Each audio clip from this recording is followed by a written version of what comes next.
the Royal Oak Show with Carlo Giannotti.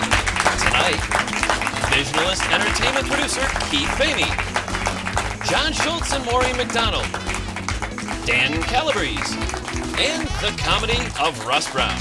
And now, Carlo Giannotti. It's good to see we have a large crowd tonight. We do. Very nice studio audience. It's good to see that the flyer that we sent out for hot soup and warm gloves worked. and you will get the hot soup and the gloves after the show, but you have to stay awake. I heard the co-pilot say that I had bought the farm. He was speaking to the other aircraft. And, but that's all I heard. That's all I remember until I woke up at the hospital. I am blind, I've got a hearing problem, but I really have never been bitter about it. To sponsor a United Nations effort to take Kuwait back. I am a Vietnam veteran, very proud of it.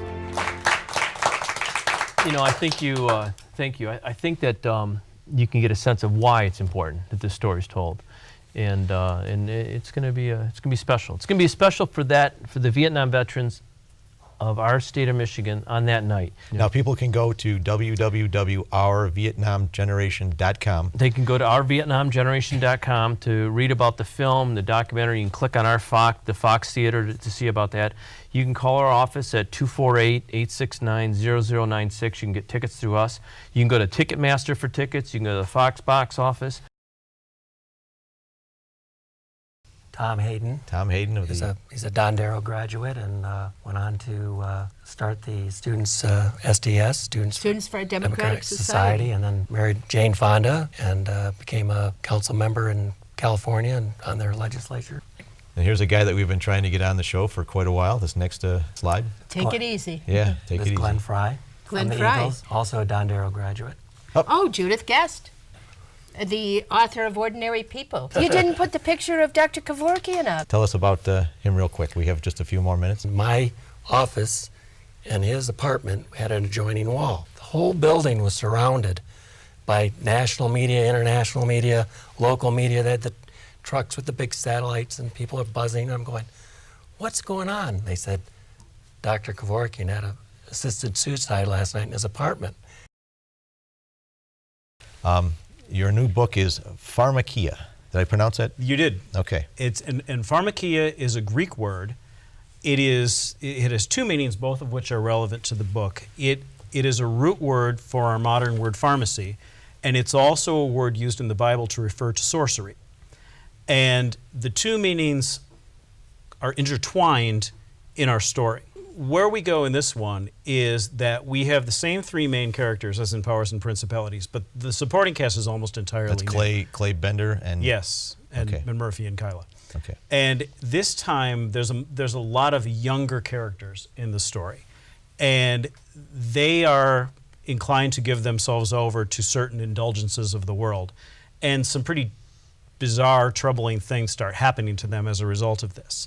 And as the story goes on, we explore the spiritual background of some of these events. When you were talking about Powers and Principalities last time, you had mentioned that there may be some sort of negative reaction, if you will, from the mainstream religious world. Have you had any kind of that backlash, about what I expected, and it hasn't been. I mean, nobody's called me and told me I'm going to hell or anything like that. But the issue that I expected would be controversial is that in mainstream Christian publishing, you really have to sanitize the story. Certain words are verboten, certain kinds of descriptions are not allowed, because they want to be able to put something in a nice, happy, family-friendly bookstore where nobody would ever come in and get offended by anything.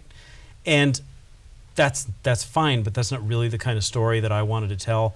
I wanted to tell more of a down and dirty type story of spiritual mayhem that is more like the stuff that people deal with in real life. I have a weird life. Weird things happen to me. I'm a comic, I think, by default. But this is an absolute true story. I was in Iraq, and I was there for about 3 weeks, and we got rocketed. And it was, first time I'd ever seen anything like that. And we were sitting there, and I had two Iraqis with me. Both of them were former Iraqi army, so they're pretty hardcore. And this first rocket we didn't see, and it just blows up behind us. And it was this loud clang, and it sounded like somebody dropped a dumpster on the other side of the building. And so we were like, what the?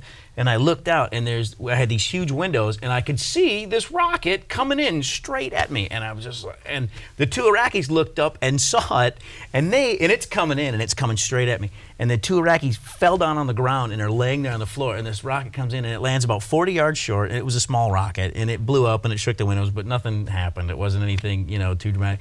But for whatever reason, I just watched it come in, and I didn't move, I didn't flinch, I didn't anything, and it goes boom!